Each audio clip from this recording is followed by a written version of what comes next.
Hey, in this video I'll be talking about the books I read in the month of January. I read a total of 5 books, with 4 books being 4 stars and 1 being 3 stars. The categories of fiction are as follows: fantasy, classic, mystery, and contemporary. So let's get straight into it. The first book I read in January is The Second Death of Locke by V.L. Bovalino. This is a devastating romantic epic fantasy about the undying bond between a knight and their mage. One thing I will say about this book is if you decide to pick it up, avoid reading the blurb at all costs. There is a huge spoiler in its description that I'm surprised the publisher decided to add it. The spoiler actually happens early on in the book, and it would have made more of an impact if it wasn't revealed in the blurb. Apart from that, this book follows a knight, Kier, and his mage, Grey Flynn, as they are removed from the front lines of war and assigned a mission to escort a capture to safety. You are introduced to a cast of characters on this mission, a travel sequence that thankfully is not too long, and inevitable romance that was enjoyable. There are battle scenes that are a bit incomprehensible. I didn't like that the vessels for the mages are called the Hand, and the ending is perhaps slightly disappointing. However, this was an enjoyable read. It is a standalone fantasy in an interconnected series, and I'm curious about the next one in the series. The next book I read in January is No Longer Human by Osamu Dazai, translated from the Japanese by Donald Keene. This tells a poignant and fascinating story of a young man who is caught between the breakup of the traditions of a northern Japanese aristocratic family and the impact of Western ideas. In consequence, he feels himself disqualified from being human. We are following the character of Yozo Oba, who hides his true nature of dissatisfaction by conjuring a false facade to get through the world and the society that surrounds him. This book opens up with an unknown narrator going through a set of 3 notebooks that detail Yozo Oba's life with photographs, from childhood to his later years. This opening sequence is perhaps one of my most favourite parts about this book. It seems to encapsulate the entirety of the rest of the story perfectly, and the accompanying photographs are vividly portrayed through the writing. It almost makes you uncomfortable.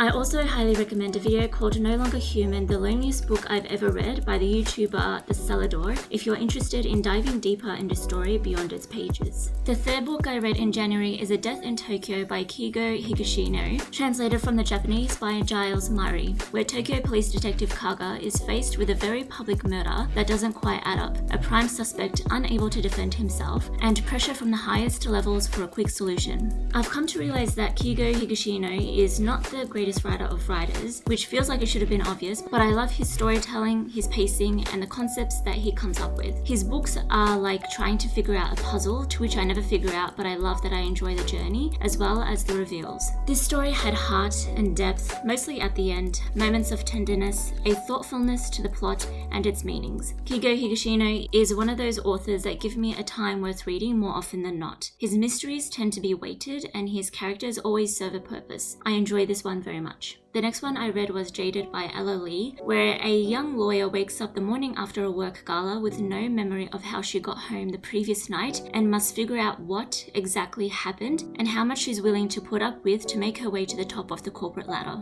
This book has so many frustrating characters, including the main characters we are following, but I half feel that's part of the point of the book because it's so easy to look in from the outside and be critical of the behaviors and conversations and thoughts of these people, when if you were in their exact position, you wouldn't know what to do. My favourite characters were the main character's parents, except for one moment with the mother, which nearly made me have a completely different opinion of her. But that's part of the reason why the book was frustrating. And despite the writing being a little too on the nose most times and could have benefited from a little nuance, and the story at times borderline lecturing, this was a compelling read nonetheless. The last book I read for January was There's No Such Thing as an Easy Job by Kikiku Sumura, translated from the Japanese by Polly Barton. A young woman walks into an employment agency and requests a job that has the following traits. It is close to her home, and it requires no reading, no writing, and ideally very little thinking. As she moves from job to job, writing bus adverts for shops that mysteriously disappear, and composing advice for rice cracker rappers that generate thousands of devoted followers, it becomes increasingly apparent that she's not searching for the easiest job at all, but something altogether more meaningful. This took me way too long to read. I think it had to do more with me than the book itself, myself because the book was fine. Firstly, this reads more like a short story collection where each part is a new job that the main character is doing. Luckily, there was enough intrigue for me to want to figure out and learn things about the story and its people, otherwise it would have been a huge slog to get through.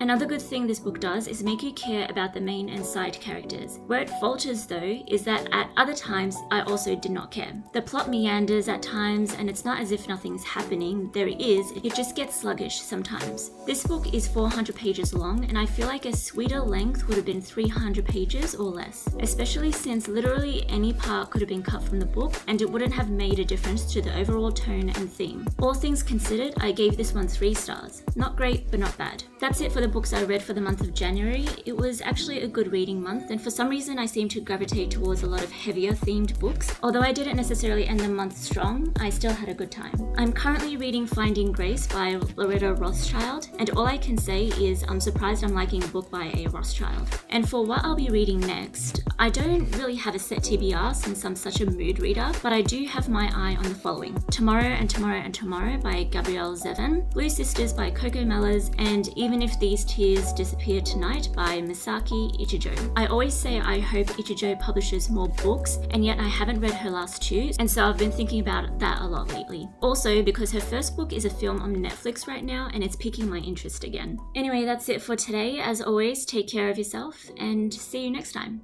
Bye!